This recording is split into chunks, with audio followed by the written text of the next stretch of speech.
Hola, buenas tardes a todos. Creo que se oye bien. Bueno, es un placer estar aquí con todos ustedes. Muchas gracias por venir una vez más a un nuevo debate de nuestro ciclo Los nuevos horizontes de la globalización, que organiza el Club de Roma, ya saben, con la colaboración de Esloval. Gracias una vez más también a José Manuel Morán, que es el artífice de todo esto, y a Charo, que siempre son los que hacen posible estas reuniones. Gracias, por supuesto, a los ponentes que van a participar después en un debate que esperamos que sea ágil, instructivo y sobre todo creo que por los tiempos que estamos viviendo muy pertinentes. Gracias también, antes de que se me olvide, a la Fundación Abertis por dejarnos este magnífico espacio y a la obra social de la Caixa, que apoya también este ciclo. Naciones Unidas suele aparecer en los medios en algunas ocasiones muy específicas todos los años, cuando hay Asamblea General, cuando hay un gran desastre, etcétera, etcétera, pero muchas veces son informaciones un tanto rutinarias. Y sin embargo, en los últimos tiempos creo que hemos salido bastante de esa rutina. Por lo menos en los 2 últimos años en los que España ha formado parte como miembro no permanente del Consejo de Seguridad, ha sido una ocasión muy relevante, y aquí tenemos al anterior embajador de España en Naciones Unidas. Muchas gracias por venir. Pero ha sido una ocasión para que España vuelva a demostrar su compromiso y su buen saber hacer con los organismos multilaterales, a que vuelva a estar presente en el debate de una manera muy cercana, en el debate global, y creo que ha sido una muy buena ocasión para nuestro país, además después de un proceso muy complicado para haber llegado allí. Pero aparte de la presencia de España en el Consejo de Seguridad, ha vivido paralelamente el proceso de renovación de la Secretaría General, un proceso que creo que luego lo vamos a ver, ha sido todo menos fácil, que ha estado lleno de sorpresas, de candidatos de última hora, etcétera, etcétera. Un proceso en el que por primera vez ha habido también una campaña global para que fuera una mujer la nombrada Secretaria General. Al final no ha sido posible, pero bueno, ese proceso está en marcha, y al final, como todos saben, el elegido ha sido António Guterres, que por la parte que nos toca también es una alegría, es un portugués, es una persona muy cercana a nuestro país y es una persona que ha hecho una tarea que se ha visto reconocida en buena medida con este nombramiento al frente de ACNUR. Un tema que, como saben, es fundamental estos días también por el papel que ocupan los refugiados en nuestras prioridades y en nuestras preocupaciones. Bueno, todo esto nos lleva a un escenario que se complica, si cabe todavía más, con la llegada de la administración Trump a la Casa Blanca, porque, para empezar, no es la administración aparentemente más favorable a lo que es el multilateralismo en general. Y prueba de ello ha sido también precisamente el nombramiento de la persona que ha puesto al cargo de las relaciones entre Estados Unidos, a la embajadora de Estados Unidos ante Naciones Unidas, que si fuera el tema del cambio climático podríamos decir que es casi una negación en cuanto a todo esto. Bueno, pues con todo esto vamos a tratar de armar un debate, una conversación sobre hacia dónde va la ONU, qué podemos esperar, qué papel va a tener en la gobernanza global. Pero antes de eso vamos a tener una introducción de Christer Elfersson, que es probablemente la persona que ahora mismo está en España que más experiencia tiene en Naciones Unidas, 47 años como funcionario de Naciones Unidas. Él, aparte de otras cosas, ha tenido puestos en Madrid, en Nueva York, en Irak, en Beirut, dentro siempre del sistema de Naciones Unidas. Ha sido número 2 del programa de Naciones Unidas en Irak, y bueno, aparte de esa trayectoria, es ahora mismo asesor especial del secretario general de la Organización Mundial del Turismo, que es la única agencia de Naciones Unidas que tiene sede en España, su sede oficial en España. Sin entretenerme más, porque podría pasarme toda la tarde leyendo tu currículum, Chris, muchas gracias por estar aquí y te cedo la palabra.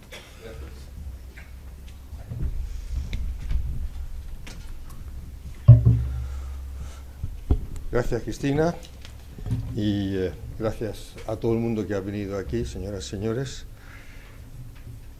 En primer lugar, pedir disculpas por 2 cosas.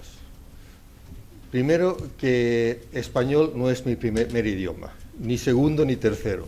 Así que vais a tener que escuchar barbaridades lingüísticas, pero yo creo que me vais a entender más o menos.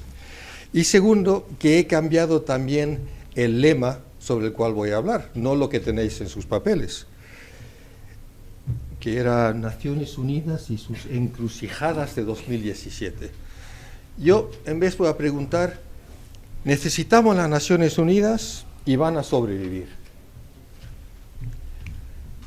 Como dijo Cristina, he trabajado en la ONU desde 1970, dentro de la ONU o muy cerca de la ONU, excepto un par de años en la Embajada de Suecia aquí, y por lo tanto tengo una perspectiva personal sobre los temas que vamos a tratar. Pero, como siempre, hay que añadir que hablo a mi nombre y no a nombre de la organización, ni la OMT, ni la ONU, ni ninguna otra. Nosotros, los pueblos de las Naciones Unidas resueltos, así empieza la Carta de Naciones Unidas, unas Naciones Unidas que hoy se ven, si no amenazadas, por lo menos rebasadas por los eventos. Pero, ¿por qué y de dónde surgieron estas Naciones Unidas? Y como estamos en el Club de Roma, hablando como los antiguos romanos, yo diría, unde venis y quo varis. ¿De dónde viniste y a dónde vas? Demos un paso atrás. Después del caos político del siglo XVII, una época cuando coaliciones y alianzas eran únicamente para vencer a otros, conquistar a otros o protegerse de otros. Pero después vino el siglo de las luces, cuando las antiguas estructuras fueron cuestionadas y cambió mucho el mundo. Y muchos de esos acontecimientos, que sean culturales, que sean económicos o sociales, todavía hoy en día vemos los restos de lo que se hizo en aquel entonces. Y es así que en 1795, tan solo 6 años después de la Revolución Francesa, el filósofo prusiano Immanuel Kant lanza una idea que en aquel entonces era novedosísima, la de una alianza de estados no para conquistar tierras, sino para promover la paz y reducir los conflictos entre las naciones. Nunca se había oído hablar de eso antes. Y a raíz de este escrito y algunos otros que surgieron más o menos al mismo tiempo, y tras el Congreso de Viena de 1815, nació el llamado Concierto Europeo, o Sistema Metternich también lo llaman, designando un nuevo tipo de relaciones interestatales en el periodo de la Europa de la Restauración. También fue por esas fechas que un joven suizo, Henri Dunant, después de Solferino, creó la Cruz Roja y se empezó a formular y a hablar de leyes internacionales, especialmente los convenios de La Haya, que regulan la conducción de las guerras y los conflictos, y de Ginebra, destinados a proteger las personas y los individuos en esas guerras. Sin embargo, si bien fueron muy útiles esos diferentes pasos hacia una cooperación, no fueron suficientes y primordialmente, creo yo, por haber sido puramente o primariamente europeas. Pero para el comienzo del siglo XX las cosas empezaron a cambiar. Así es que cuando el presidente americano Theodore Roosevelt recibió en 1906 el Premio Nobel de la Paz, pronunció unas palabras que ya son famosas, and I quote, como dicen: sería un golpe maestro si estas grandes potencias, honestamente inclinadas a la paz, formaran una Liga de la Paz, lo cual supuso un inicio para un pensamiento completamente nuevo. Y reflejando esas palabras y construyendo sobre las ruinas de la Primera Guerra Mundial, se constituyó la sociedad, algunos dicen la Liga, pero de la Sociedad de las Naciones Unidas, de las Naciones, perdón, la SDN. Gracias, en buena medida, muchas veces nos olvidamos de ello, a 3 personas. Un británico, Lord Cecil, un africano, el mariscal Jan Smuts, y que después fue primer ministro sudafricano, y un americano, el presidente Wilson. Sin embargo, aunque la SDN dio solución a diversos conflictos internacionales, nunca llegó a despegar, y eso mucho a raíz de que el Senado americano se negó a ratificar el Tratado de Versalles, que, entre otras cosas, creó la SDN. Pero el golpe fatal para la SDN fue el hecho de no haber podido evitar la Segunda Guerra. Como resultado de ellos, las principales potencias, llamémoslas así, acordaron reemplazar la SDN por un nuevo órgano, esta vez sí con el apoyo estadounidense. Y en la última reunión de la Liga, uno de sus fundadores, Lord Rhodes, terminó su discurso con estas famosas palabras: "The League is dead, long live the United Nations". Pero lo interesante es que la Sociedad de Naciones, la Liga de Naciones, no fue oficialmente no reemplazó oficialmente las Naciones Unidas. Y en ningún documento de la creación de Naciones Unidas se menciona la SDN.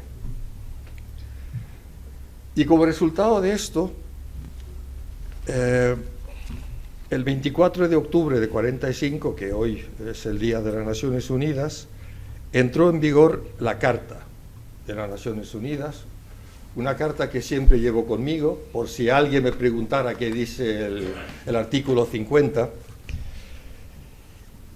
Y la repercusión del desarrollo mundial no hubiera podido ser mayor.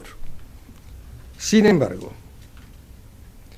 hay un dicho en inglés que dice: "To the victor belongs the spoils". Y por eso cuando me preguntan, ¿las Naciones Unidas todo es perfecto? Digo no, porque en el momento de su fundación, 51 países, formaban parte del grupo que habían ganado la guerra, o eran aliados de, o eran amigos de, pero los 51. Por lo tanto, países como Italia y Japón, por ejemplo, tuvieron que esperar unos 10 años a poder entrar, igual que España en el 55 también, y por ejemplo Alemania tuvo que esperar hasta mediados de los años 70, y hablo de las dos Alemanias en aquel entonces, ¿no? Y hoy en día, 72 años más tarde, todavía se refleja la Segunda Guerra Mundial. Por ejemplo, hay otros, pero la composición del Consejo de Seguridad, con los 5 países permanentes, con el veto, que claro, van a los 5 mayores vencedores de la guerra. China, que muchos olvidan que también formaba parte de la alianza de los vencedores, Estados Unidos, Francia, Reino Unido y Rusia. Y además ocupa muchos de los puestos más importantes en la Secretaría, como tú sabes, embajador. Muy bien. Obviamente esto es una situación altamente insatisfactoria que para nada refleja el mundo de hoy. Pero hoy una gran mayoría de los Estados miembros y de los altos cargos de las Naciones Unidas están convencidos de que necesitamos una reforma profunda. Uno de los que trabajó mucho para ello fue nuestro antiguo secretario general Kofi Annan, que hasta presentó un plan con varias alternativas, pero ahora falta ver si será posible convencer a todos los involucrados más importantes. Ahora, en esta pequeña introducción he hablado únicamente sobre la Secretaría, visto que eso es el lema de hoy. Pero creo que sería incorrecto de no decir por lo menos algo sobre el sistema de Naciones Unidas.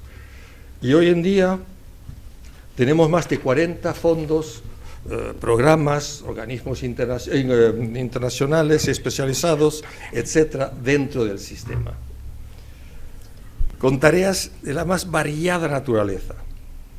Y he puesto algunos aquí: la salud global o OMS, ayuda alimentaria, PMA, los niños, UNICEF, desarrollo, Banco Mundial, sistema financiero, Fondo Monetario, las frecuencias que podemos utilizar en nuestros móviles, la UIT, el tiempo que va a hacer mañana, la OMM, etcétera, etcétera, etcétera. Hasta hay una organización especializada, como dijo Cristina, aquí en España, la Organización Mundial de Turismo, que es la más pequeña de todas, pero la mayoría de la gente aquí en Madrid o en España no tiene la más mínima idea que hay una organización especializada aquí en Madrid. Pero como es la donde presto mis servicios, ahora creo que es útil mencionarlo. Y en este esquema, más que complejo, subyace uno de los mayores retos y amenazas para las Naciones Unidas. Hoy en día el alcance de las actividades... ¡Ups! Mira aquí el agua. El alcance de las actividades va mucho más allá de lo que se hablaba antes, que era más que otra cosa la seguridad, la paz, etc.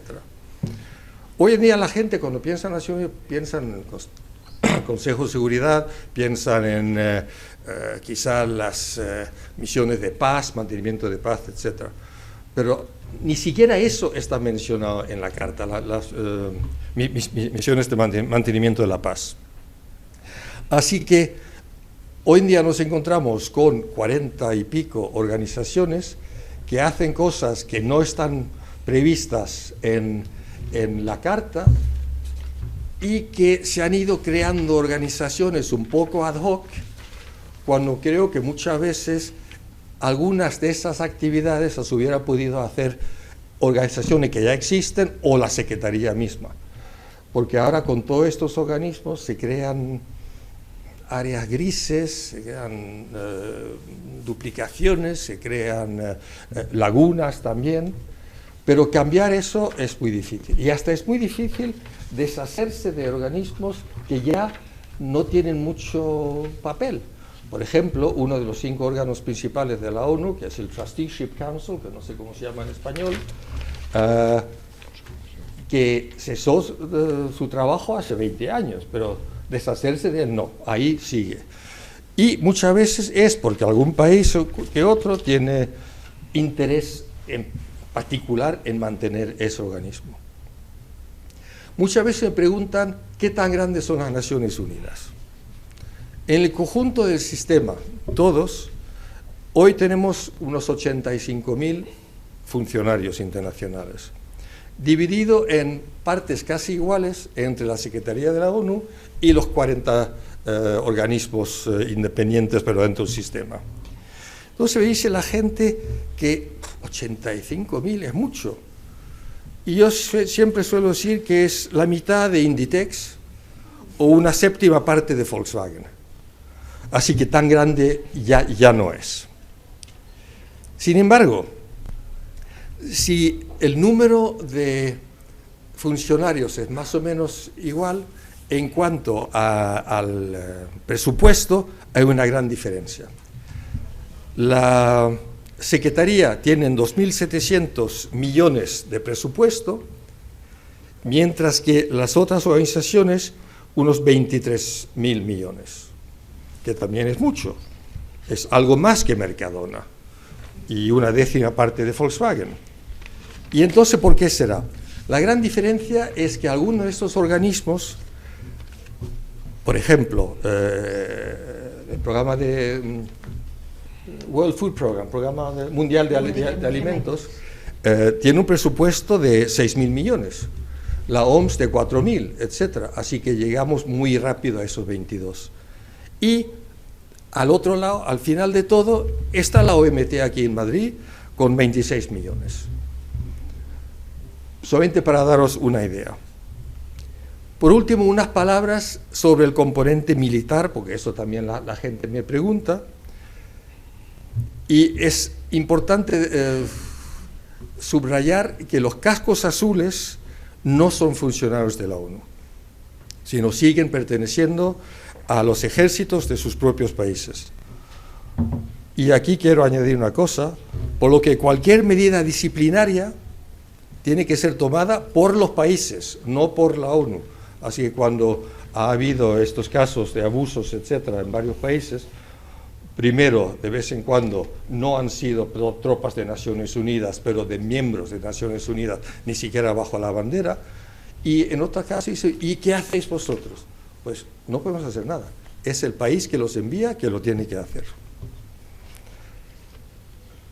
En la actualidad hay más o menos 100.000 soldados bajo las banderas de la ONU. Y los soldados proceden de unos 115, 120 países hoy en día, y el gasto el año pasado creo que rondó sobre 8.000 millones. Pero lo que hay que acordarse es que el proceso de montar una misión es muy complicado. Tiene que ser decidido por el Consejo de Seguridad. La Secretaría apenas tiene nada que decir sobre eso. Hay que pedir, el Consejo decide, vamos a necesitar 5.000 personas en tal y tal lugar, y hay que decidir quién va a enviar estos soldados. Muy pocas veces son los países que deciden que envían sus soldados, que esto también tiene algo que ver con la situación que la vemos. Y es un proceso que tarda muchísimo, puede ser 6, 8 meses, cuando una situación puede ser muy grave y time is on the essence, como se dice. Como dijo Kofi Annan, exasperado una vez, somos el único cuerpo de bomberos del mundo que tiene que esperar a que haya un incendio para poder pensar en adquirir un coche de bomberos. Y creo que eso define bastante bien la situación actual. Ahora bien, tomando todo eso en cuenta, y como ya dije, una reforma radical de la ONU es altamente deseable, pero choca con la resistencia de algunos de los miembros más influyentes. A consecuencia de esta situación, que para todos es insatisfactoria, han surgido otras formas de cooperación, consideradas como más ágiles, más rápidas, como puede ser el G7, G8 o G20.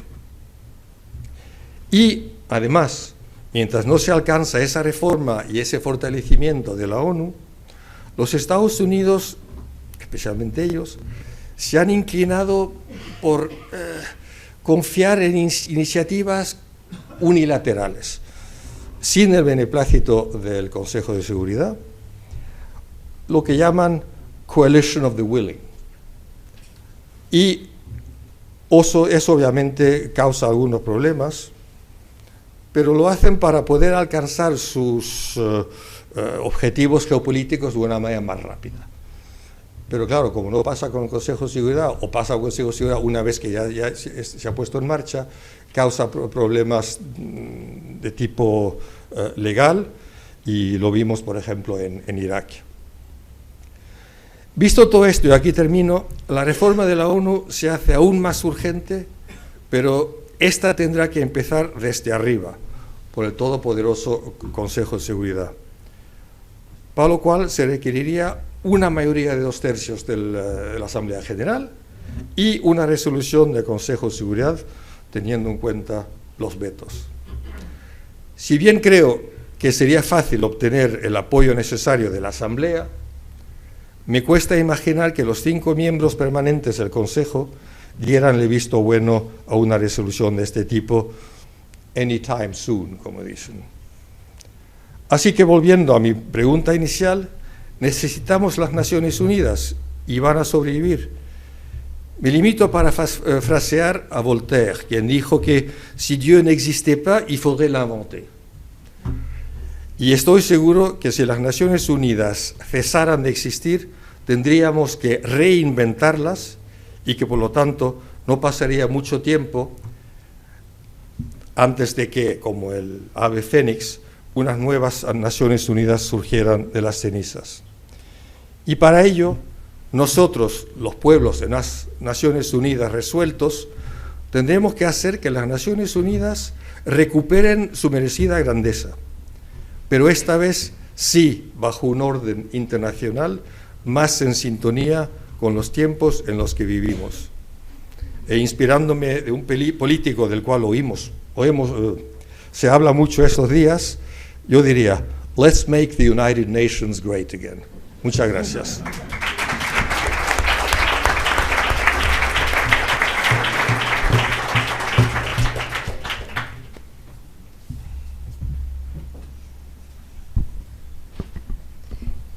Muchas gracias, Christer, y gracias a todos. Buenas tardes, gracias a todos por asistir.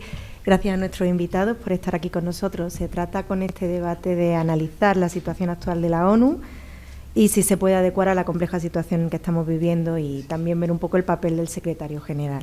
Para ello tengo conmigo a María Fuentenebro. Ella es directora del Departamento de Relaciones Multilaterales de Vinces y ella ha trabajado más de 10 años como funcionaria en Naciones Unidas en la oficina de Nueva York, Ginebra y Roma. Vicente Garrido, él es miembro del Comité Asesor Personal sobre Asuntos de Desarme del Secretario General de Naciones Unidas, estuvo con Ban Ki-moon y ahora está con Antonio Guterres. Es profesor de Derecho Internacional Público y Relaciones Internacionales de la Universidad Rey Juan Carlos.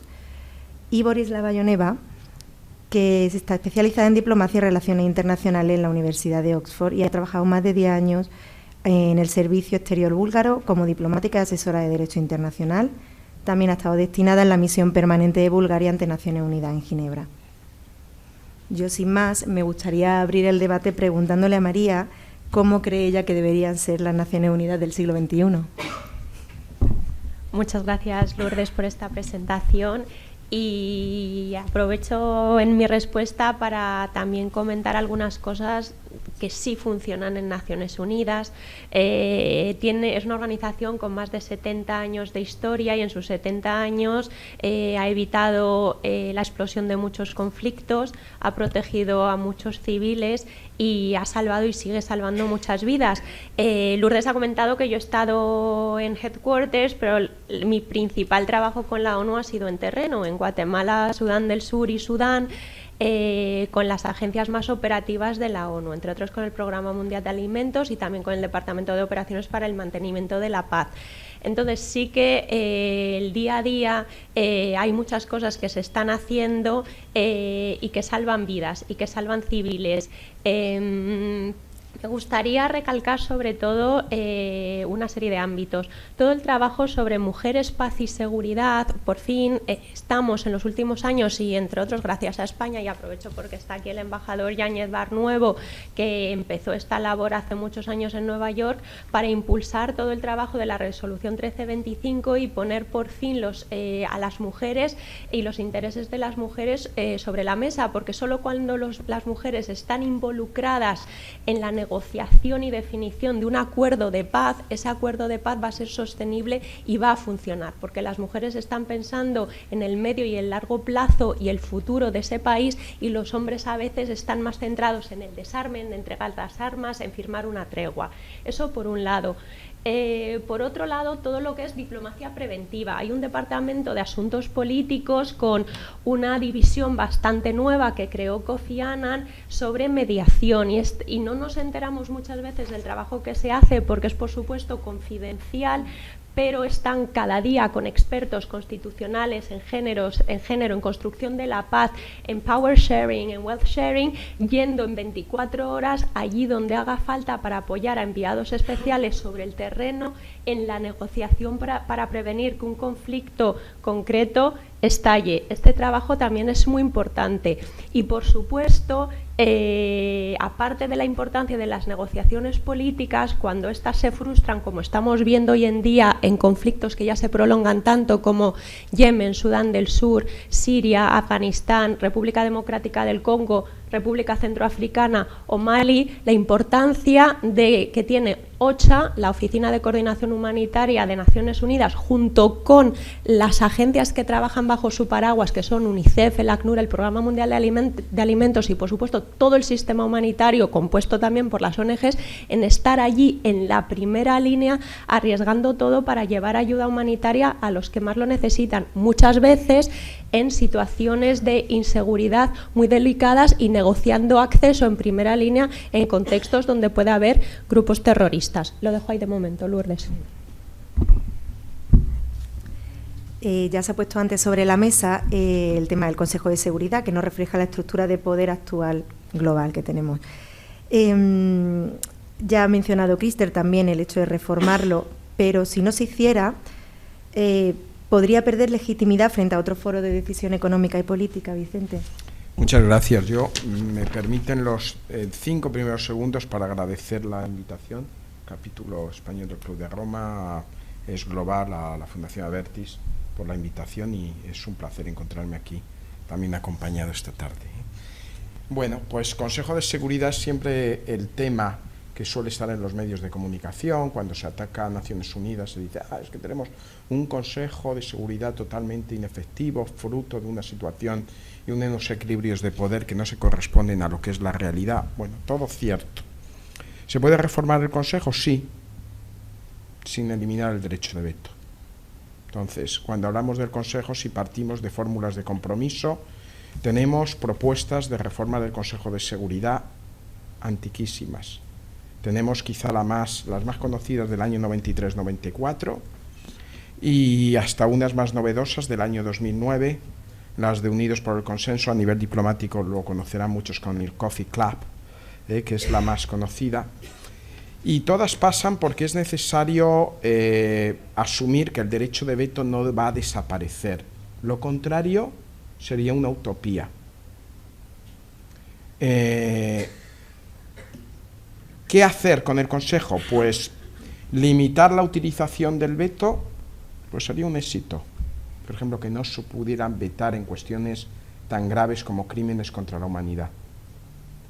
Y después la reforma, asumiendo que los 5 van a seguir siendo miembros permanentes con derecho de veto y que tenemos 5 permanentes y 10 no permanentes. Originalmente, acuérdense que no era así, que la composición del Consejo actual 1965, pasando de 11 a 15, pues tenemos muchas propuestas. Desde las propuestas, si me permiten la expresión coloquial, de qué hay de lo mío, que son las de por ejemplo, la de la resolución de la Asamblea General, la L69, que está patrocinada por 42 estados africanos, Caribe, América Latina.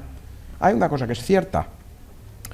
En la actualidad es inadmisible que en el Consejo de Seguridad no haya ni un país, o sea, que la representación de lo que llamamos miembros permanentes, no permanentes, no haya ningún país africano, latinoamericano, Caribe, Asia, bueno, con excepción, claro, China, Pacífico.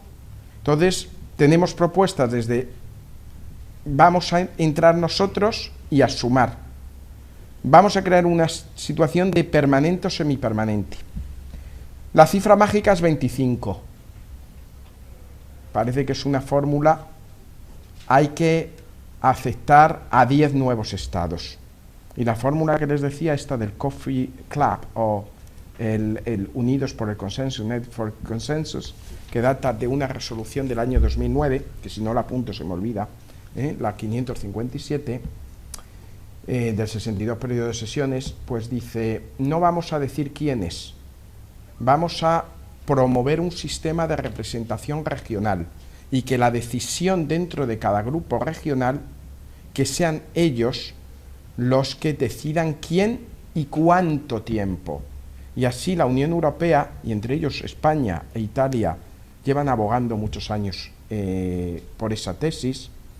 Y esta tarde vamos a hablar mucho del embajador Yáñez Barnuevo, porque se lo sabe muy bien, muy bien, muy bien. Yo les decía, con lo bien que te lo sabes, embajador, y podría ser el cuarto ponente aquí, desde luego. Abogan porque no sea un Estado en concreto, sino, por ejemplo, la Unión Europea. Un tema tabú, que la Unión Europea sea miembro del Consejo de Seguridad. Muchos no quieren. Pero los propios latinoamericanos dicen, a mí no me gusta que Brasil me represente. Tampoco quieren que sea Brasil. Que sean grupos de estados los que lo deciden.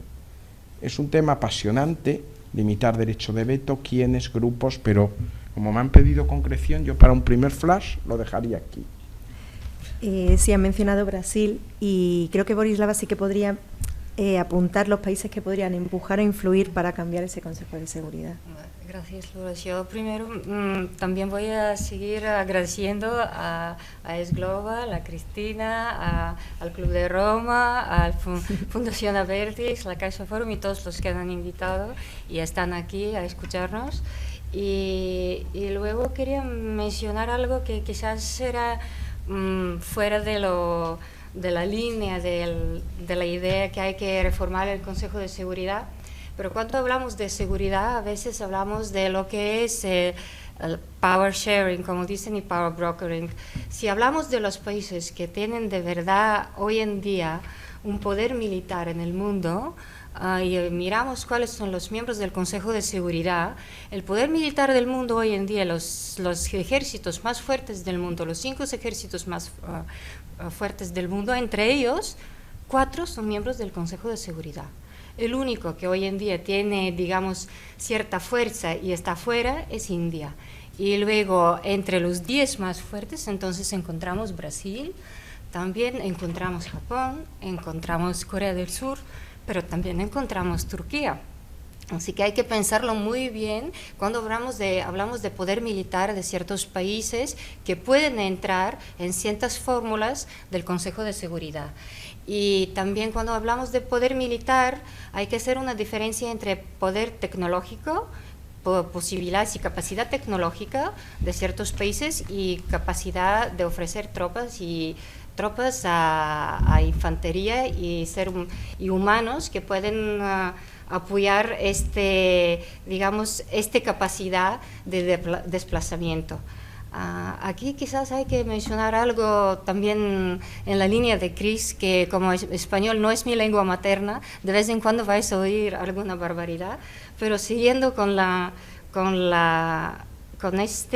idea de verdad, si queremos tener una reforma en el Consejo de Seguridad donde vamos a tener países con democracias dudosas, pero que con gran poder militar, esto es una pregunta muy abierta.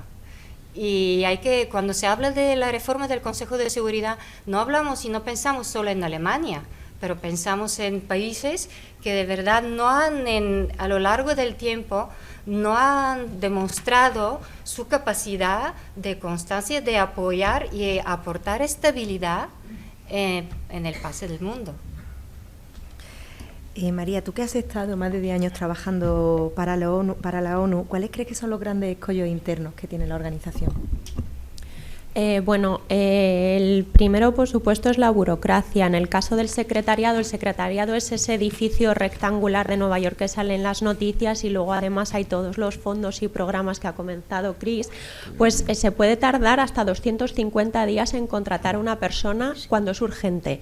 Entonces, sí que es cierto que las agencias humanitarias como el PMA son bastante más operativas, y en el caso ébola, por ejemplo, podían en 48 horas poner a una persona en Liberia o Sierra Leona, pero esa parte de burocracia, por un lado, en aras de mayor rendición de cuentas y de procesos más transparentes, pero se han multiplicado tanto de famous rules and regulations que al final se han convertido en el gran obstáculo para el funcionamiento de la ONU.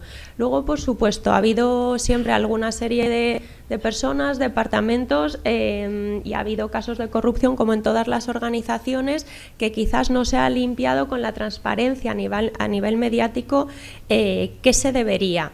Y, por supuesto, la organización tiene unos costos fijos y operativos muy altos, pero también quiero, por ejemplo, dar un ejemplo de que cuando yo estaba en Sudán del Sur en el año 2009, en Yuba, que es la capital, solo había 2 kilómetros de asfalto. Era un país con malaria cerebral endémica, donde 6 meses al año estaban negados por las lluvias. Entonces, si solo os imagináis los costos de la logística para llevar ayuda humanitaria o cascos azules de Yuba a Bor, que era una capital de otro estado, pues todo se encarece muchísimo. Por eso tampoco hagamos los cálculos como los haríamos con la logística Madrid-Valencia. Eso por otro lado. También quiero dar una nota positiva, y para mí ha sido muy positivo, como para todos mis compañeros de la ONU, y digo todos porque en esto hay un acuerdo muy unánime de que el nombramiento de Guterres es fundamental. Es un humanitario que está liderando la organización. Siempre han sido secretarios generales con perfil más de mantenimiento de la paz o perfiles más políticos, y sin embargo alguien que viene con la sensibilidad de haber sido alto comisionado del ACNUR, alguien que entiende muy bien la importancia de las soluciones políticas, porque si no los humanitarios solo están aportando una gota en un océano, es fundamental. Y bueno, y no es por nada, pero Guterres es físico e ingeniero, con lo que también entiende muy bien toda la parte operativa de costos, logística y telecomunicaciones de Naciones Unidas, porque hay que tenerlo todo muy en la cabeza cuando uno está gestionando un gigante tan grande y con tantos retos, además del reto Trump, como Guterres en estos momentos. Ya que ha mencionado a Guterres, vamos a centrarnos ya en la figura del secretario general. Y Vicente, ¿cuál crees que debe ser su papel y qué puede aportar él a la ONU? Bueno, pues yo comentaba antes de empezar que yo me había traído el discurso de Guterres con motivo de el discurso del secretario general electo ante la Asamblea General el día que juró el cargo, que lo pueden descargar de internet el 12 de diciembre. Y en el discurso están las claves de lo que él quiere y de lo que él pretende. Efectivamente, como ha señalado María, tiene un perfil humanitario muy fuerte que le ha hecho ya dar algunas pinceladas y le ha llevado a dar algunas pinceladas acerca de lo que espera que pueda hacer la organización. Primer punto, el secretario general es un funcionario, el más alto funcionario de Naciones Unidas, pero al servicio de los estados. En alguna vez se ha escuchado incluso, bueno, el secretario general trabaja para nosotros, no al contrario. En algún café que yo juraré no haber oído. Por cierto, solo hablo a título personal. Claro, al final él es consciente y en el discurso lo señala que siempre que los estados tengan voluntad para ello. Y cuando habla de los estados no se refiere precisamente a la Asamblea General, sino al Consejo de Seguridad. Del discurso me han llamado la atención algunos conceptos. Aquí tenemos también Dionisio Urteaga, que es del mando de operaciones. Pues mira, un concepto que no teníamos en los manuales para la sesión del jueves: diplomacia creativa. Habla él, primera vez que oigo ese concepto. ¿Qué es la diplomacia creativa? Está en dos frases muy al final del discurso. Pues la diplomacia creativa él la engloba dentro del mantenimiento de la paz que ha hablado antes y de lo que va a hablar después: la gestión de crisis, los buenos oficios y la mediación. Y él dice que se pone al servicio de los estados que demanden sus servicios. Si ellos quieren. Habla de diplomacia para la paz. Y después reconoce que Naciones Unidas deben cambiar. Dicen, deben de estar preparadas para cambiar, no deben cambiar. El lenguaje es muy importante. Y además habla que la deficiencia más importante de Naciones Unidas es nuestra, ya lo hace suyo, incapacidad de prevenir crisis. Pues ese va a ser el punto básico, yo creo, del secretario general. Porque aunque las prioridades, él define que las prioridades de Naciones Unidas son 3 y deben ser 3, y menciona por este orden el mantenimiento de la paz, el desarrollo sostenible y, en tercer lugar, la protección de los derechos humanos, y al final, en un párrafo muy pequeñito, de 5 líneas, dice la mejora de los mecanismos internos. Pero está al final del discurso, 5 líneas, se le acababa el tiempo. No. Bueno, pues no se refiere en el discurso para nada en la reforma. Dicen que deben de estar preparadas para cambiar. Yo creo que en este discurso describe las pinceladas de lo que debe ser la organización. Es decir, sobre todo, prevención y una mayor adecuación en la actualidad a las demandas, de estar presente, de actuar con más rapidez, de ser más eficaces, que es el concepto que utiliza la resolución esta que les he mencionado antes, la 669 de 2009 de la Asamblea General, Unidos por el Consenso. No me quiero extender más, pero me han dicho sea muy bien. Siguiendo un poco con esa línea, María, ¿cómo crees que debería afrontar entonces el secretario general la resolución de conflictos, de los actuales conflictos? Pues Precisamente en su primer día en la oficina, el 9 de enero, envió un memorándum interno a todo el personal del secretariado diciendo que Naciones Unidas estaba underperforming in peace operations, que quiere decir que no estaba dando la talla en lo que eran misiones de paz. Con esto se estaba refiriendo fundamentalmente a lo que está ocurriendo en Sudán del Sur, en Mali y en República Centroafricana. En Sudán del Sur ya llevamos, desde que estalló el conflicto en diciembre del 2013 nuevamente, donde se han creado una serie de campos de protección de civiles albergados por el DPKO, por los cascos azules, y sin embargo la situación se ha deteriorado tanto que siguen muriendo civiles cada día en manos de unos o de otros, de una facción o de otra, y se ha declarado una hambruna finalmente hace unos días. Esto a nivel humanitario es un indicador gravísimo.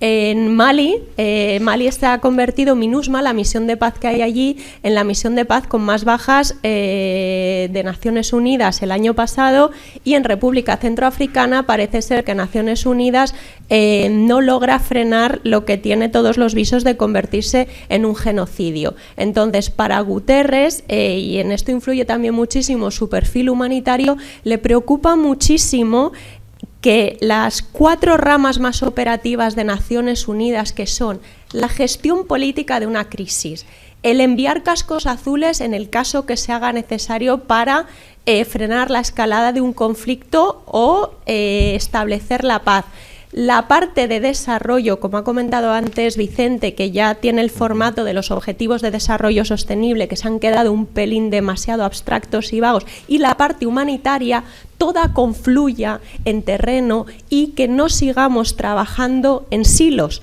porque muchas veces dentro de la misión de paz el equipo de asuntos políticos no se habla apenas con el de derechos humanos, y ni os cuento la batalla que hay con las agencias presentes en un Bamako o en un Bangui, y ya con, por ejemplo, las ONGs, que son las que están haciendo la implementación final, llevando la ayuda humanitaria final al beneficiario. Entonces, para él, cuando mandó ese memorándum interno, dijo: yo me enfrento en estos momentos, ha habido otros secretarios generales, de hecho todos los anteriores se han podido tomar ese periodo de luna de miel, ¿no? Del primer año, de toma de contacto, de me voy a informar cómo funciona la organización. Ban Ki-moon no había sido un funcionario, Kofi Annan sí, pero venía de la maquinaria de mantenimiento de la paz. Sin embargo, él, no solo por la presión de la administración Trump, sino por el tipo de crisis al que se enfrentaba en tiempo real, desde el primer día dice: no estamos dando la talla, y ya ha dado instrucciones para que todas estas ramas operativas de la ONU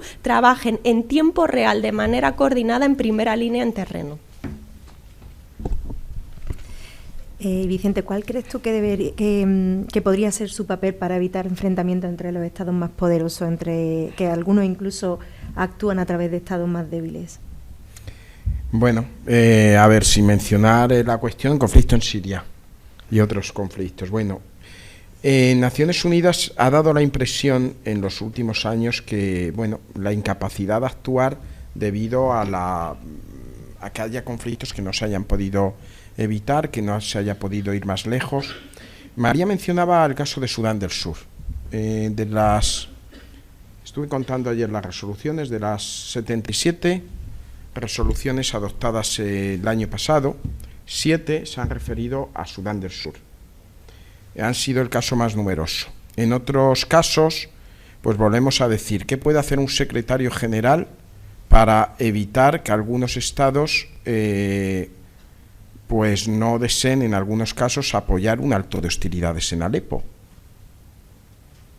De las resoluciones, y aquí hago referencia al caso español, me consta que en la sala hay personas que conocen el expediente Naciones Unidas muy bien, pues de las 6 resoluciones que patrocinó España durante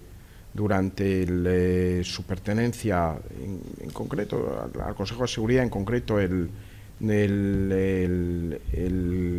mes de presidencia de diciembre, el segundo mandato, pues 2 de esas resoluciones pues no salieron precisamente pues por el bueno, en un caso fue Siria, Alepo, en otro caso por falta de votos, de 9 votos y en otro por un veto a una resolución que había sido planteada por España, y la única vez que vetó España fue precisamente ante la propuesta de Rusia, en respuesta al veto de Rusia a la proposición de España. ¿Qué podemos hacer? Pues me entristece a lo mejor transmitir este mensaje, pero muy poco, porque como les digo, el secretario general media entre las partes que quieran, y hay veces que el secretario general no está ni siquiera invitado involucrado en las consultas. Hay uno de los temas del Consejo de Seguridad y que afecta a la Secretaría General, y es que se acusa frecuentemente que el Consejo de Seguridad es poco transparente, que hay muchas reuniones, son a puerta cerrada. Las decisiones más importantes normalmente, lo voy a decir casi nunca, se acuerdan en sala, se acuerdan en otros sitios, fuera de la sala. Cuando uno llega a la sala ya llega con todos los deberes hechos y sabiendo lo que se va a hacer. Entonces, el secretario general, ¿qué puede hacer? Pues llevarse bien con todos. Llevarse bien con todos, sobre todo, porque tener a un Estado miembro permanente del Consejo de Seguridad enfrentado es muy negativo para su gestión y le puede afectar a otras cuestiones que quiera sacar adelante. Si transformáramos la pregunta, ¿qué puede hacer Naciones Unidas para desbloquear, para evitar las influencias? Volvemos a lo mismo.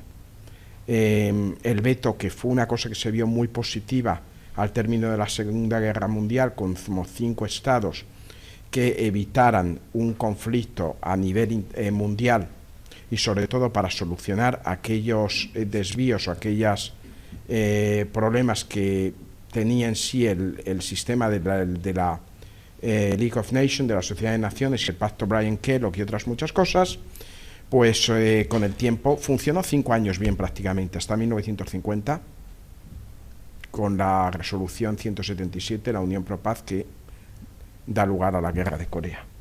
5 años bien, y después ha habido logros, pero el veto inicialmente no estaba pensado. Mucha gente dice, bueno, esto es increíble hoy en día que siga existiendo el derecho a veto. Hay que entender el por qué nace. Y la cuestión de qué puede hacer un secretario general, pues lo digo, intentarse llevar bien con los estados, y sobre todo es muy complicado para él, hacer gestiones como funcionario pagado por los estados y elegido por los estados, no lo olvidemos. Borislava, te quería preguntar a ti, ¿qué se puede esperar de Trump? Ya Cristina lo ha puesto antes sobre la mesa. De Trump se pueden esperar muchas cosas, pero yo quisiera un poquito seguir la línea de Vicente, porque tocó 2 cosas muy interesantes, y quizás sería mejor mencionar una cosa anecdótica. El reglamento de procedimiento del Consejo de Seguridad que existe hoy en día ha sido aprobado en 1946 y hasta hoy en día se llama Provisional Rules of Procedure. Durante todo este tiempo, los miembros del Consejo de Seguridad no han encontrado ni unos 15 minutos a decidir, a sentarse en un café fuera y decidir, pues bien, por lo menos quitamos de ahí esto provisional, profesionales. No, ni si esto. Desde 1946 siguen siendo así. Y una cosa más sobre la maquinaria del Consejo de Seguridad. Los que son no permanentes lo saben, y la gente que ha hecho últimamente España quizás lo he visto más en su propia carne en los últimos 2 años, que cuando hay conflictos entre 2 permanentes, los no permanentes nunca entran en el juego, absolutamente nunca, porque saben que cuando bailan los elefantes, mejor que los ratones se queden en el rincón. Entonces les dejan entre ellos a resolver sus problemas. Cuando pasó el conflicto entre Gran Bretaña y Rusia también fue así, exactamente. Todos los miembros del Consejo de Seguridad que no estén involucrados en el conflicto están fuera, porque saben muy bien que entre los grandes mejor dejarlos en paz, y a partir de esta línea, ¿qué puede hacer el secretario general? Llevarse bien con ellos.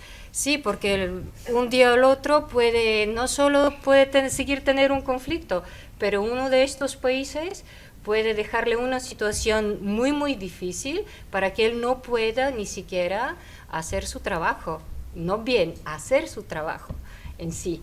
Y así hablando de Trump, yo tengo mi idea de Trump, le llamo Reagan 2.0.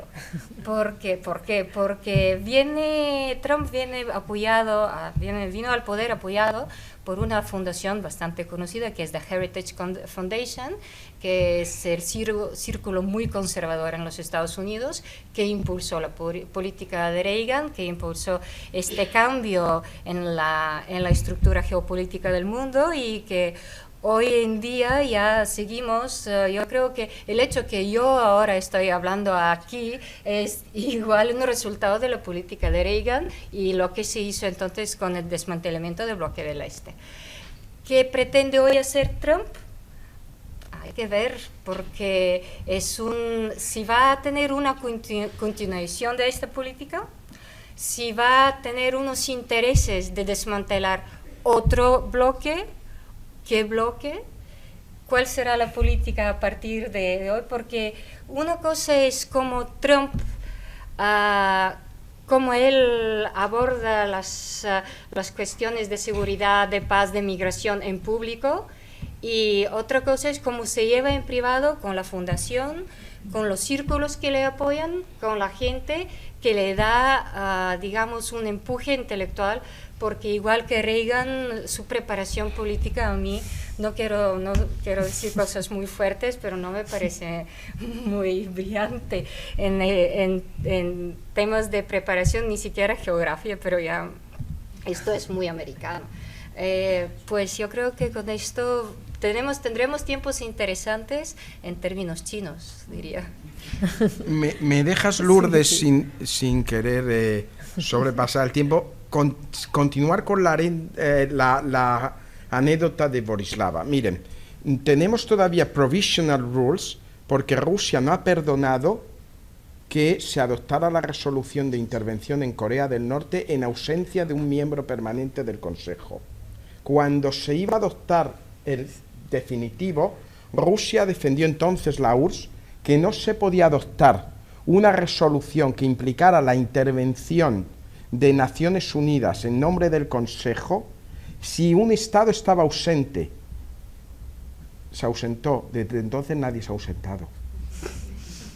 Pero mantienen que debe de reconocer Naciones Unidas que se hizo en contra de unas reglas que se ha opuesto a aprobar porque entienden que dentro de las reglas provisionales estaba la ilegalidad de la acción en ausencia de uno de los miembros. Desde el año...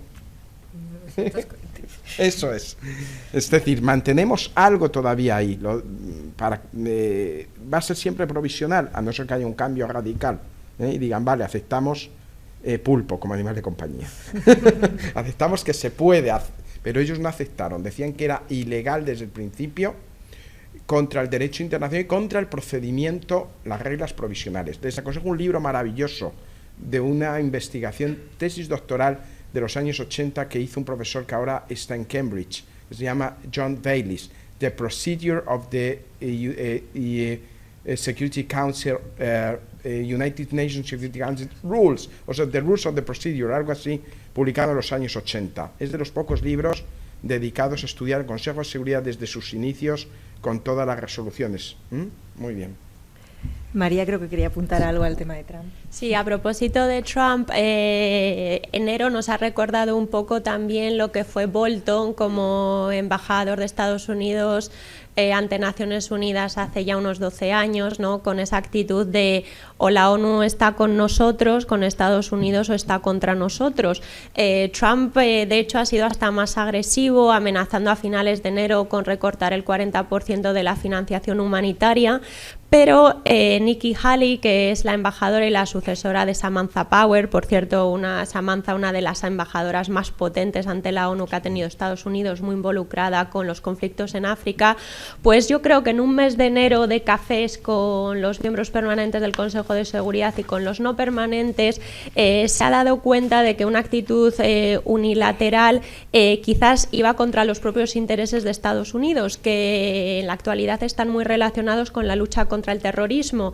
Entonces, aunque de momento Nikki Haley no tiene el ojo puesto en África, pero sí se está dejando asesorar y sí que sabe que AFRICOM, que es el comando de Estados Unidos en África, y todas las operaciones tienen mucho que ganar continuando y apoyando y estando involucrados en todas las operaciones de Naciones Unidas en África. Entonces, sí que es cierto, como comentaba Cristina, que en cambio climático tenemos todas las razones para ser pesimistas con Trump, pero que hay una parte de la maquinaria que no le conviene frenar a Estados Unidos y que su propia embajadora se está dando cuenta de que no tiene ningún sentido porque iría contra sus propios intereses. No solo eso, sino que en realidad al final nadie quiere tener sangre en sus manos y que si Samantha Power ha sido tan proactiva con los regímenes de sanciones contra el tema de las armas en South Sudán, por ejemplo, y ahora en la nueva administración de Estados Unidos tomara una posición totalmente diferente y de repente se materializa un genocidio en Sudán del Sur, en realidad nadie quiere esa responsabilidad. O sea que no creo que Nikki Haley se atreva a tomar unas decisiones totalmente tan opuestas a lo que se ha venido haciendo en los últimos 5 años con Samantha Power. Borislava, me gustaría preguntarte qué puede hacer la ONU en materia de prevención de conflictos. La ONU puede hacer muchas cosas en prevención de conflictos, pero otra vez venimos de la idea si hay voluntad en los gobiernos, si hay voluntad en sí entre los participantes. Y aquí se mencionó lo que es el tablero, los países tablero. En los países tablero hay actores que oficialmente no son de ningún país. Entonces, ninguna resolución, se puede votar cualquier cosa en la Asamblea General, se puede votar una resolución del Consejo de Seguridad, pero un grupo paramilitar que no pertenece oficialmente a ningún país, que no conoce de nada ni derecho internacional humanitario, que nunca ha oído de Convención de Ginebra, de cualquier principio de derecho internacional humanitario, que hemos visto en los últimos años graves violaciones, no solo en Sudán, pero hemos visto en Siria, hemos visto en Irak, incluso en ex Yugoslavia durante la guerra, hemos visto graves violaciones de derecho internacional humanitario. ¿Por qué? Porque también, aparte de países, han participado grupos militares que nunca, y los países que los financian, no tienen interés de darles esta preparación para que conozcan bien cómo son los reglamentos de la guerra.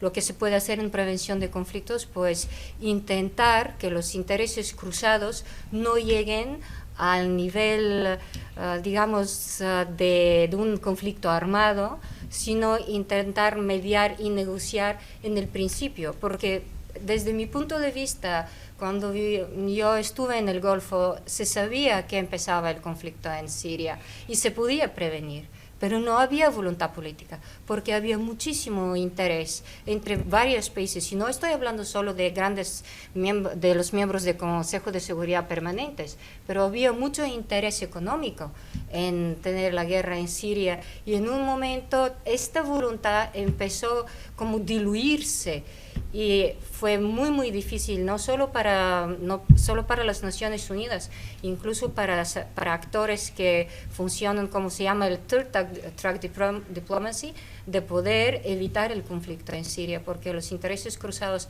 eran de tal nivel y de tal complejidad que a veces incluso negociando en varias bandas es bastante difícil.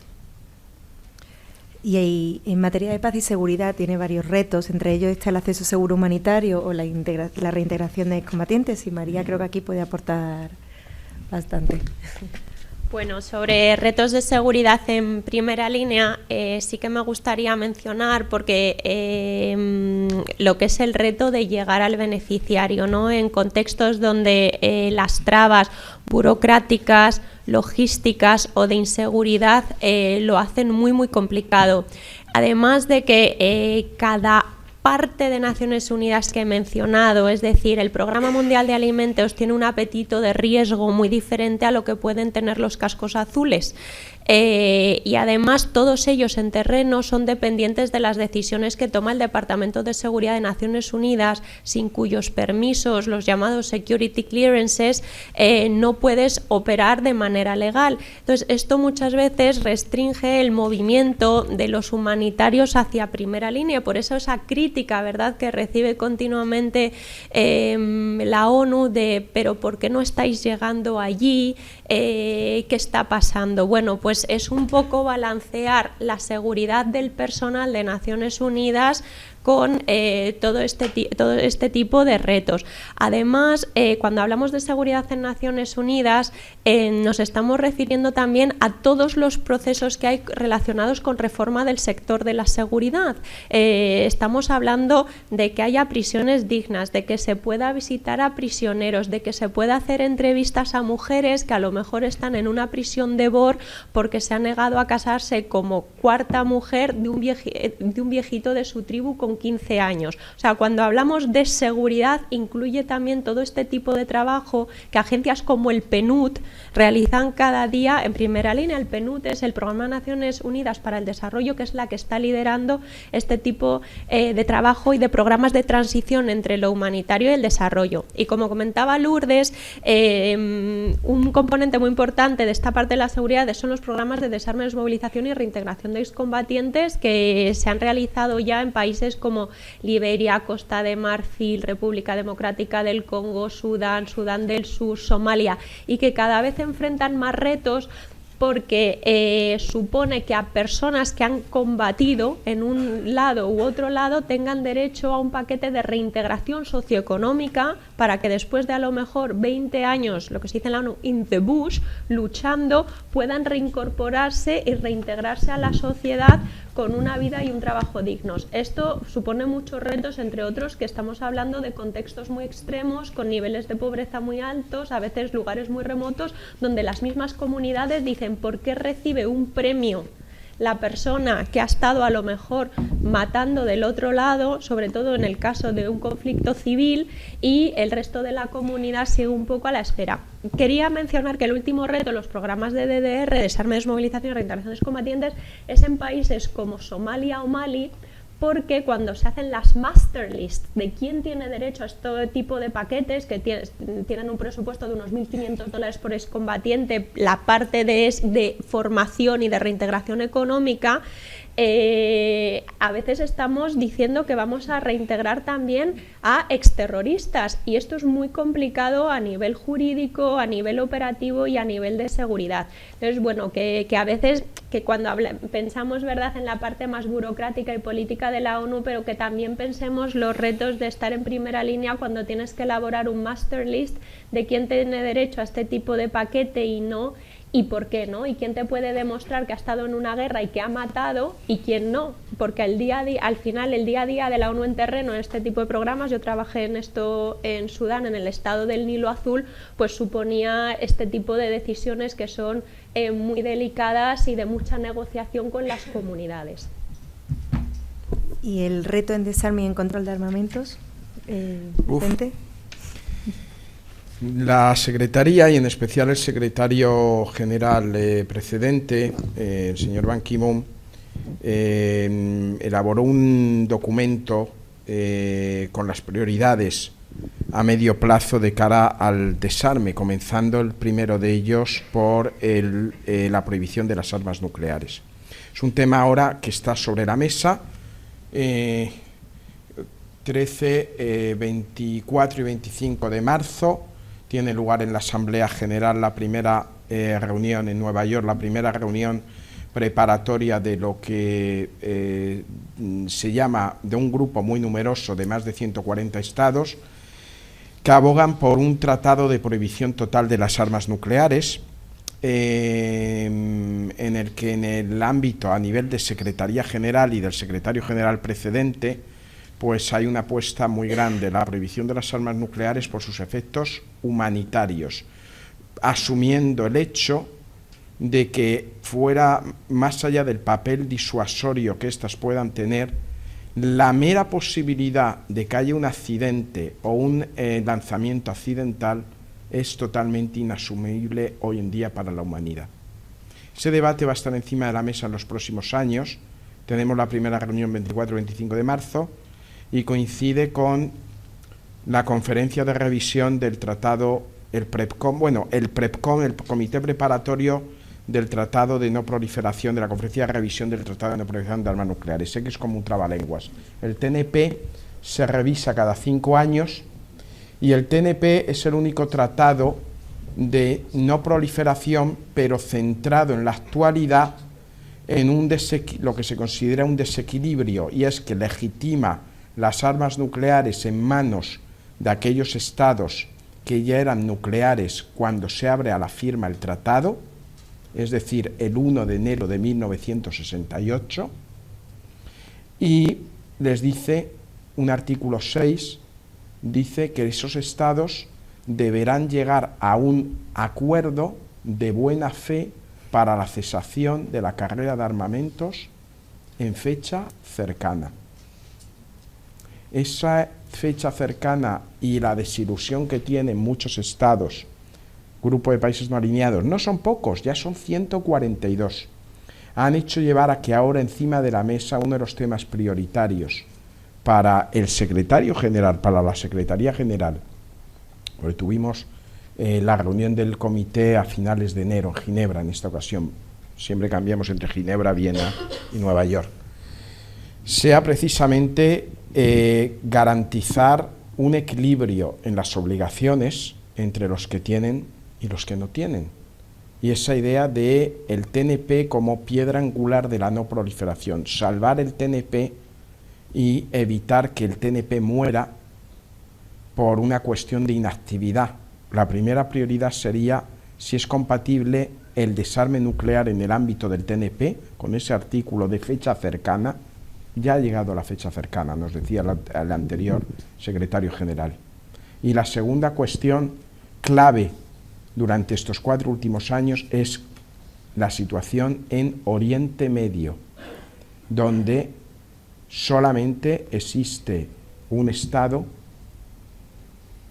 no declarado como nuclear, pero que se dice, que se comenta que tiene armas nucleares, aunque sigue una política de never denied, never admit.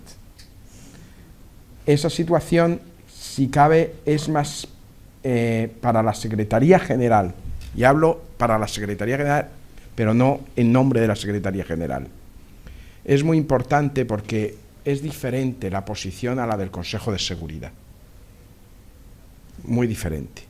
Pero en el ámbito de la Secretaría General y en concreto dentro de la UNODA, de la Oficina de Naciones Unidas para el Desarme y del Instituto de Naciones Unidas para el Desarme, el UNIDIR, hace que la prioridad máxima en los próximos años sea conseguir un Oriente Medio libre, si no de armas de destrucción masiva, de armas nucleares. Máxime tras el acuerdo alcanzado con Irán el 14 de julio de 2015 por el conocido PAEC, Plan de Acción Integral Conjunto.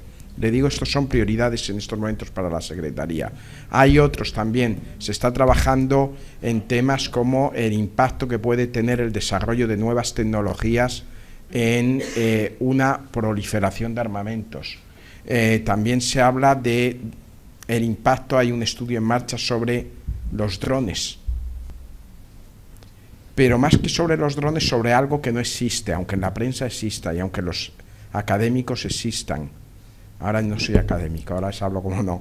Eso que dicen que en el futuro va a ser el futuro de la tecnología, que son los sistemas de armas autónomos letales.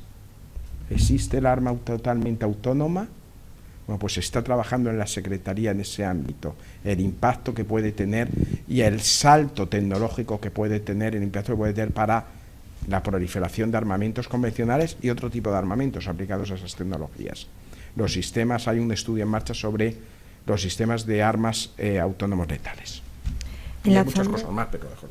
Enlazando con lo que comentas, hay 3 grandes desafíos que son tecnología, biodiversidad y el futuro de los robots. Y Borislava, ¿cómo crees que debería enfrentar la ONU, cómo debería afrontar esos 3 grandes desafíos? Yo creo que eso es un tema muy interesante y eso es un momento clave donde el secretario general y la ONU en sí tienen que de verdad tener un papel importante a reunir todos los jugadores, todas las partes importantes ahora en el mundo científico, los gobiernos y los digamos los inversores en las nuevas tecnologías, la biosintética, bioética, para poder llegar a un pacto antes de que todo este mercado que se está abriendo y esa situación sale fuera de la regulación, para que no pase lo mismo como el Internet, porque cuando el Internet vino todo el mundo decía que bueno es, y hoy Internet está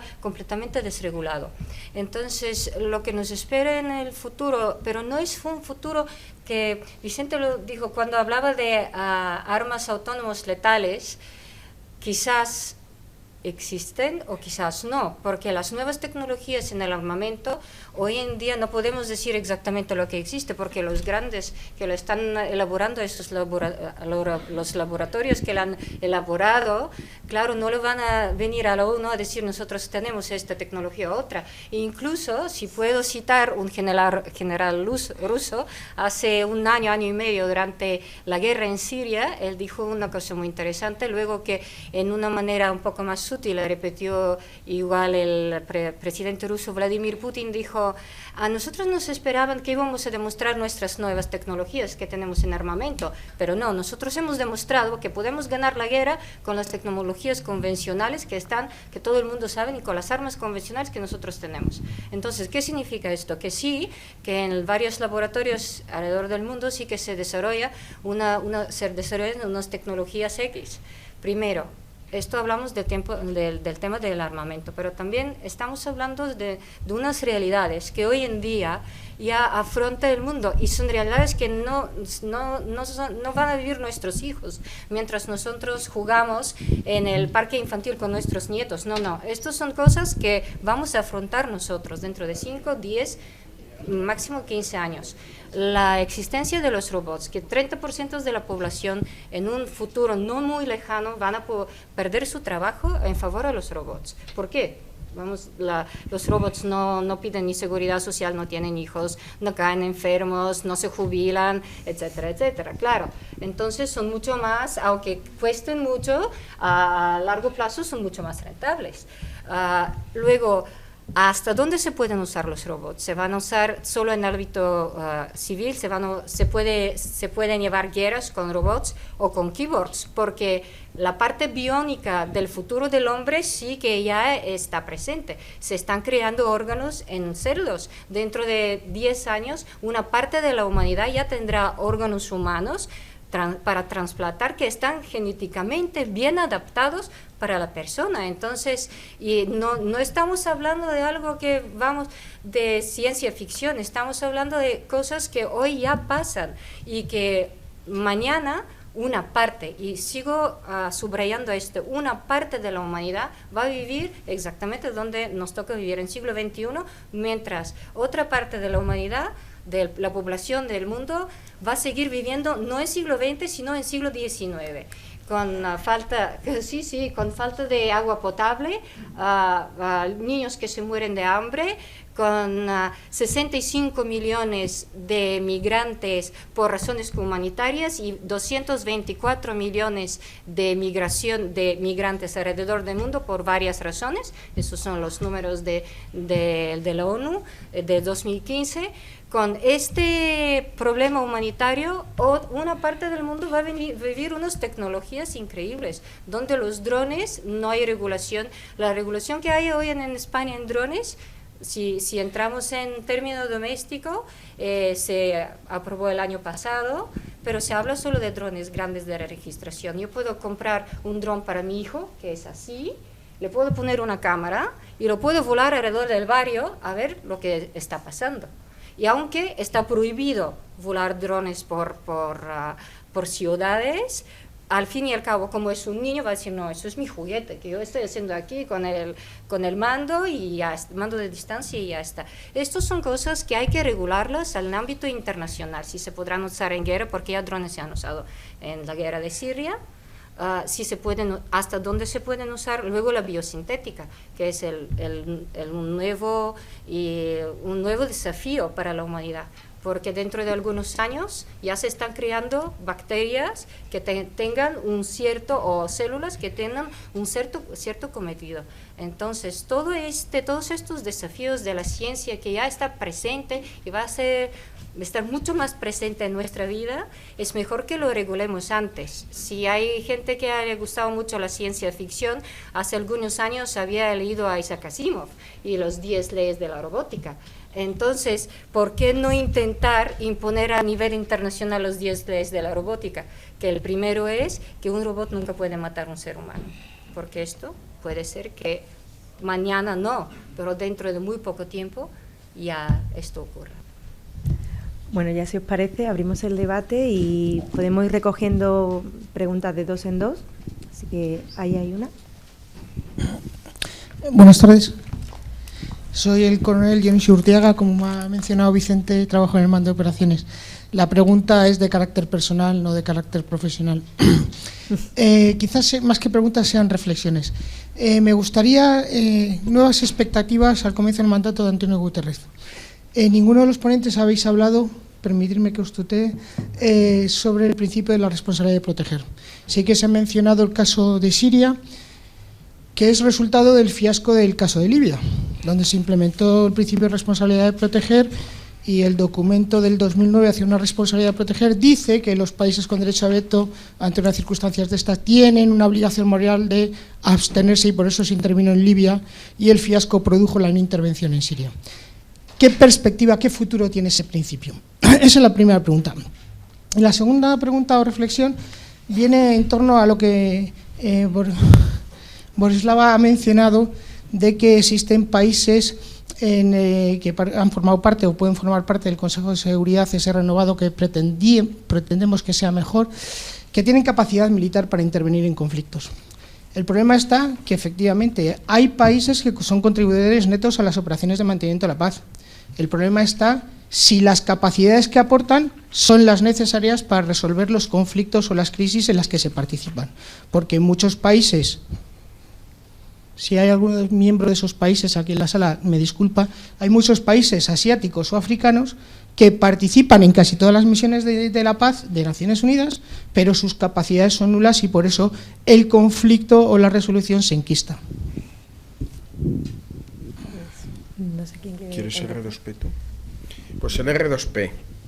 A ver, el R2P fue un mecanismo, como coloquialmente se le conoce, que se pone como ejemplo para ver lo que podría ser nuevas formas, nuevos procedimientos para el Consejo de Seguridad en cooperación con la Asamblea o otros mecanismos, porque el R2P se aprueba en una conferencia muy importante del año 2005, de tal forma que se pone como ejemplo de lo que no debe de hacer el Consejo de Seguridad y seguir ensimismado en ello, colaborar mucho más con la Asamblea General, permitir que la Asamblea General saque adelante iniciativas.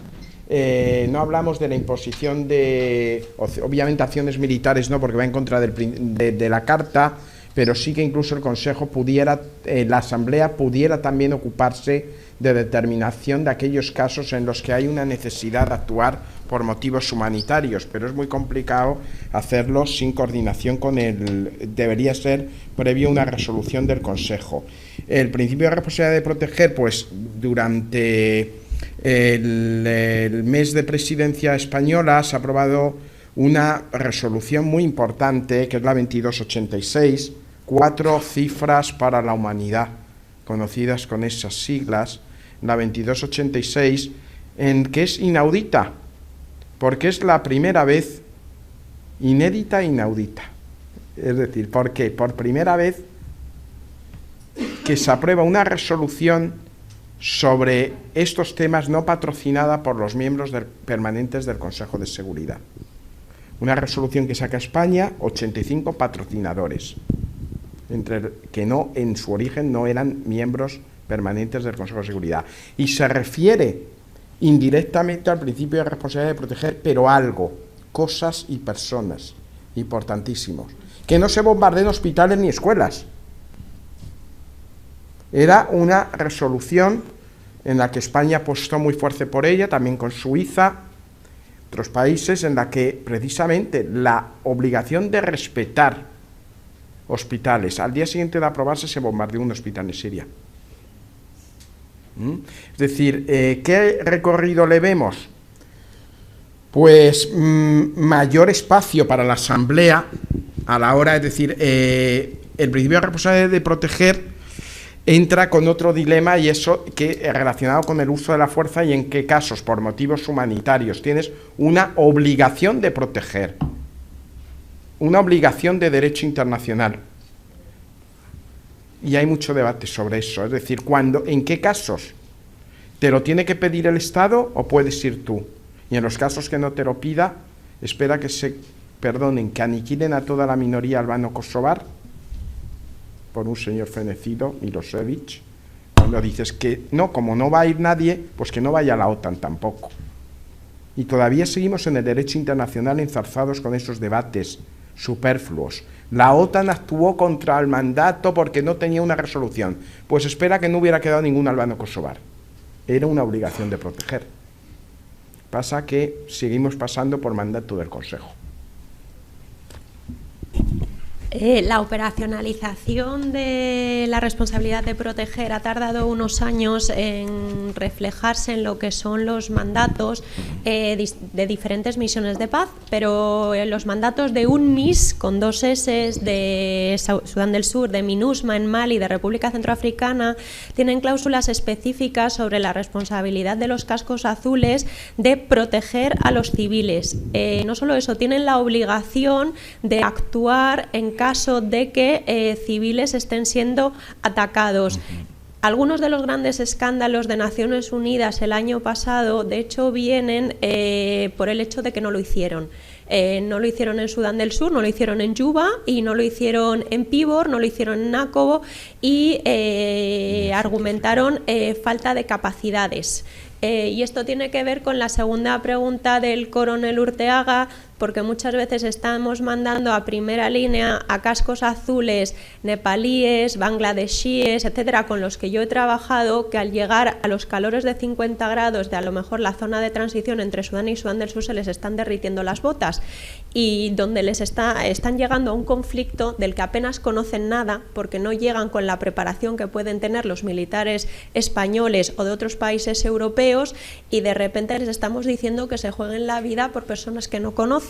Entonces, esto no está funcionando, ha sido el gran fallo de Naciones Unidas definitivamente el año pasado, y hay muchos deberes por hacer, pero esto es una responsabilidad común de entrenar muy bien a los cascos azules en lo que implica el mandato y de dotarles con el entrenamiento, la preparación y las capacidades necesarias para llevarlo a cabo.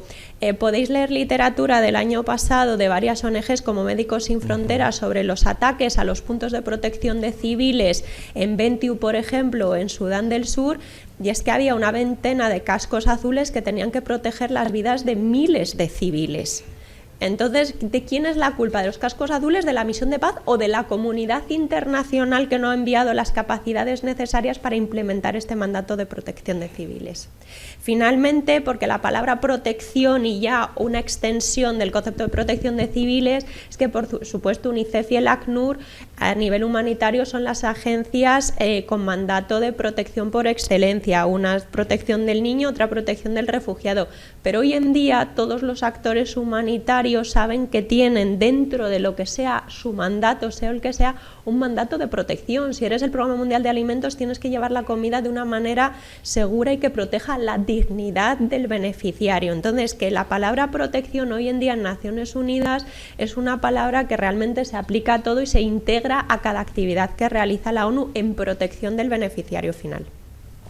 Yo solo quería un poco comentar, estoy completamente de acuerdo con María sobre el tema y incluso quería seguir en la misma línea, que eso no es algo reciente. El problema con los cascos azules es un problema histórico en el ámbito de las Naciones Unidas. Yo creo, personalmente, esto es mi opinión personal, que hay que reformar la manera de funcionamiento, todo. Hay que reformar como la composición, el reglamento, todo.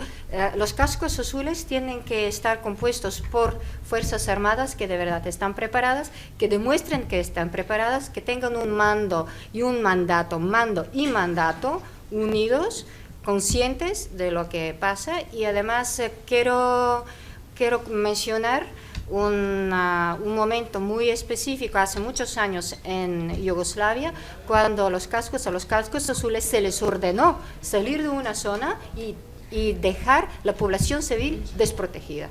Y todo el mundo lo sabe porque luego han tenido los mismos cascos azules, luego con ciertos representantes incluso de tribunales internacionales ir y mirar los fosos comunes.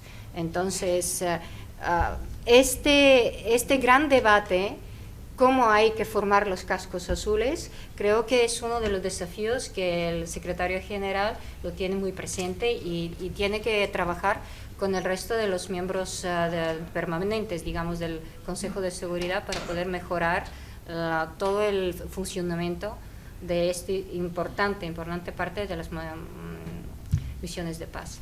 Perdón, y decir que una de las resoluciones que no se ha aprobado el año pasado era la de conmemoración del 20º aniversario de Srebrenica. Esta es una de las que me ha salido. Vuelvo a la cuestión de voluntad. Hola, me llamo Jesús Delgado y a mí hay una actriz que me gusta mucho que es Raquel Bates. Y siguiéndola, pues vi la película Una verdad oculta o La verdad oculta, de lo que hacían los cascos azules en Yugoslavia.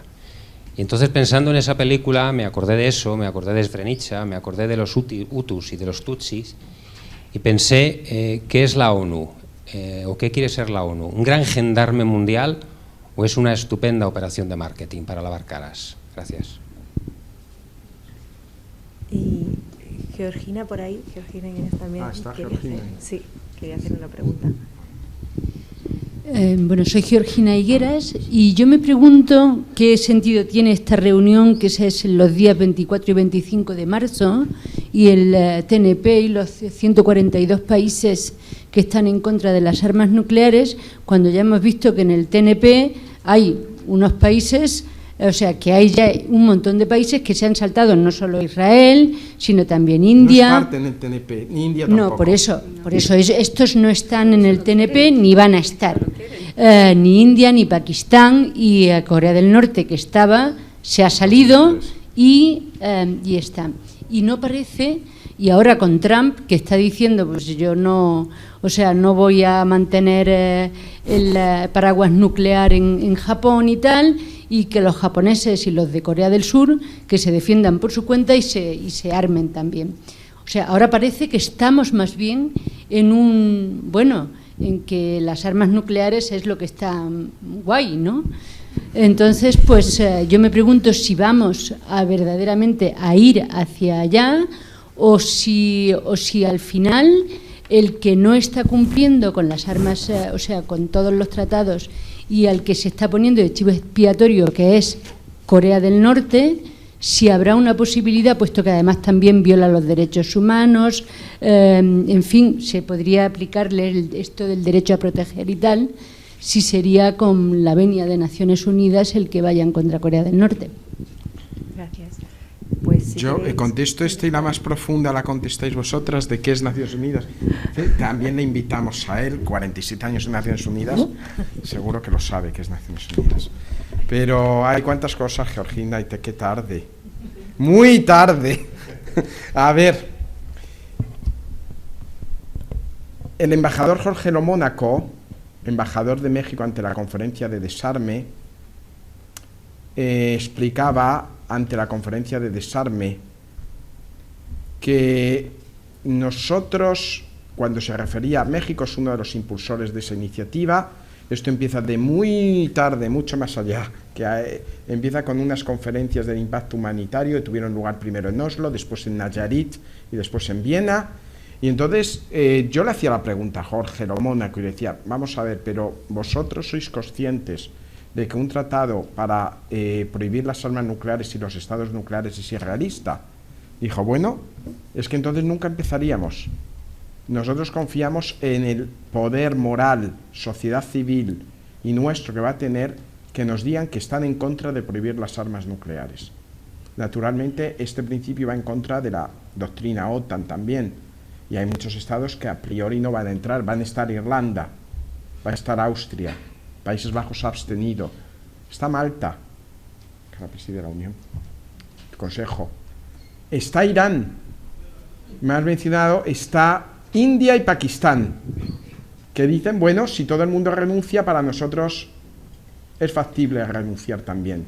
Queremos que el tratado esté adoptado, y una vez que esté adoptado, que nos digan no quiero. Esa es la posición de ellos. Son 142, todos los de América Latina y Caribe, están todos. Claro, la idea es, el tratado no vamos a pensar que va a estar en vigor, ni que es decir, los que no son... estoy diciendo lo que dice Jorge Lomónaco y el grupo de países no alineados. Queremos adoptar el tratado como un mecanismo de presión internacional. Es decir, se ha adoptado un tratado que se niegan a suscribir. India, Pakistán e Israel no son parte de Israel porque dice que no puede firmar un tratado de lo que no tiene, o que dicen los otros que tienen. The Samson Option, Seymour Hersh, estupendo libro de lo que dicen que tiene, de los años 70, Random House, Mordea Chivanunu, etcétera. Bueno, es muy tarde, demasiado tarde. Y India y Pakistán, bueno, pues India y Pakistán dicen tú primero, no tú después, tú primero, tú después. Es como una puerta que mida 4 centímetros y quieren pasar 2 que no caben. Uno, otro, es decir, ninguno de los dos ni parte CTBT, sobre si el arma nuclear es sexy y es atractiva. Lo que le dice Trump a Corea del Sur es, oye, págate algo de lo tuyo, que yo, el TAT, que te voy a poner aquí, esto cuesta mucho. Y dice China, que esto va contra mí, dice, pero solo un poquito, esto va contra Corea y puede sobrevolar. Y después llegamos a Corea del Norte, que ya tiene más de lo que creíamos. Ay, nos hemos equivocado. Ya podría tener mucho más. ¿Y quién tiene la llave de Corea del Norte? China. Por primera vez, China en 25 años ha apoyado una resolución el 30 de noviembre. Por 2 días no fue también bajo presidencia española, vamos, sin otra medalla más.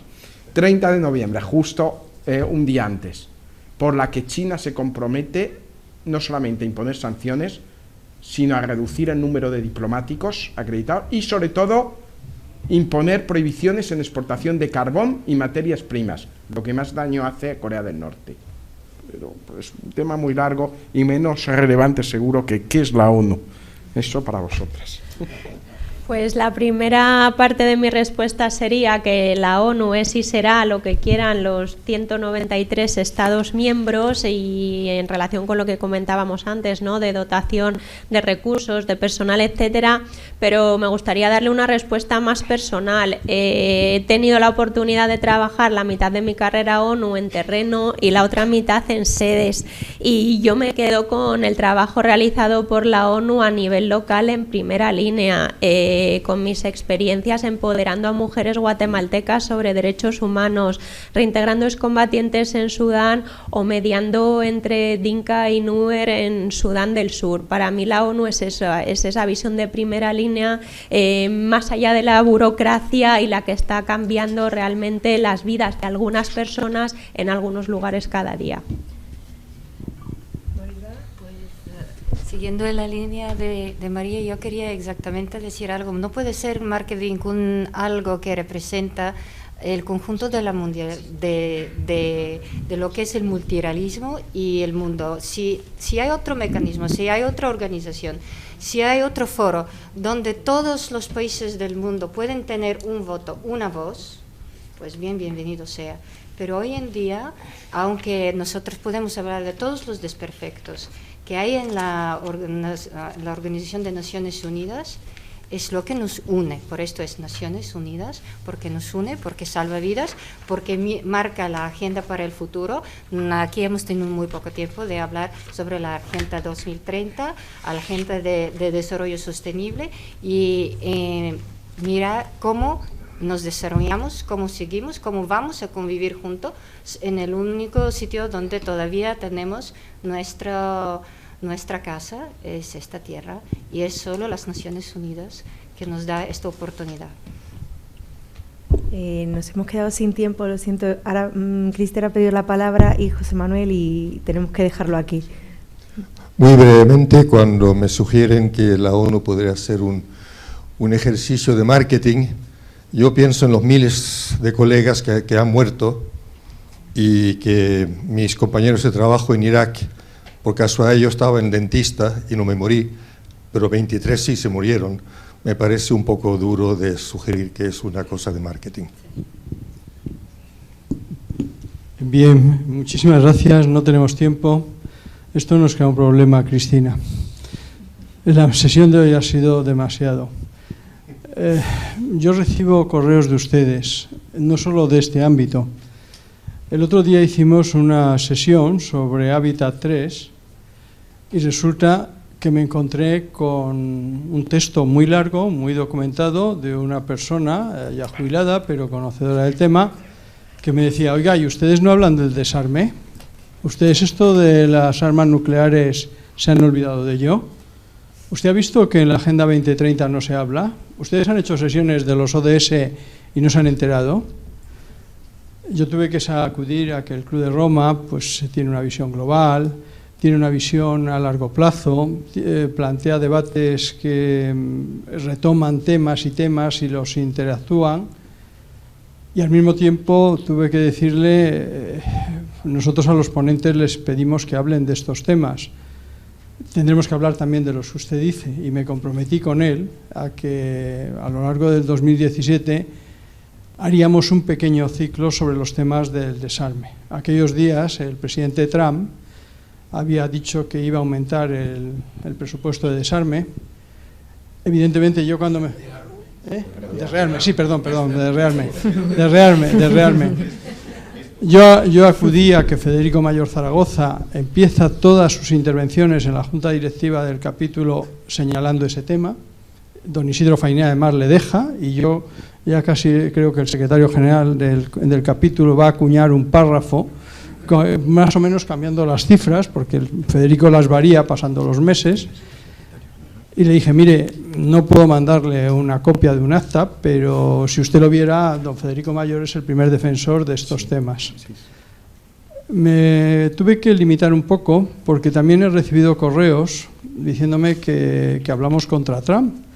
Y simplemente a veces algunos de vosotros, cuando lo habéis citado las cosas que dice Trump. Y entonces, claro, cuando se ponen negro sobre blanco las cosas que dice Trump, da la sensación de que estás de alguna manera agobiando al pobre presidente de los Estados Unidos, que no se le ve muy agobiado. Consecuencia, Cristina, tenemos que hacer otro formato de seminarios, tenemos que hacer varios ciclos, tenemos que volverles a invitar a todos ustedes y a algunos de los que estáis en público, por no decir a todos. Para nosotros es interesantísimo, y además os agradecemos a todos vuestra sinceridad, y yo le he dicho en un momento dado a Cristina, vuestra ingenuidad, porque a veces habéis hablado con una transparencia y con una claridad que es la propia del Club de Roma, pero es un poco una claridad que cuando Adam Schaff se incorporó al Club de Roma allá por los años 80, le hicieron una entrevista en el diario El País y decía: estos del Club de Roma deben de ser tan poderosos porque no les importa decir lo que piensan. Pues ese es el espíritu del club, pero nos lleva a que tengamos que organizar otro formato, porque no cabe en hora y media. y no cabe tantos temas que habéis dicho hoy, y tendremos que hacer un seminario sobre las Naciones Unidas. Deciros, eso sí, que Antonio Guterres ha sido ponente de este capítulo. Un ponente que no le supimos apreciar, porque resulta que vino pues, de la mano de Felipe González. Nosotros habíamos invitado a Felipe González y Felipe llamó diciendo, ¿puedo llevarme a Antonio Guterres conmigo? Fue como hacia el 2006. La sesión se prolongó, dado la facundia del presidente español, mucho más allá de los términos que don Isidro Fainé consiente en las reuniones. Y de alguna manera las palabras más sutiles, más interesantes fueron las de Antonio Guterres. Pero un 80% de los miembros de la Junta salieron diciendo qué bien ha estado Felipe. Y solo muy pocos dijimos, tenemos que volver a invitar a Antonio Guterres. Pero le invitaron a ACNUR y la verdad es que nosotros sentimos una cierta alegría de que él asuma la Secretaría General.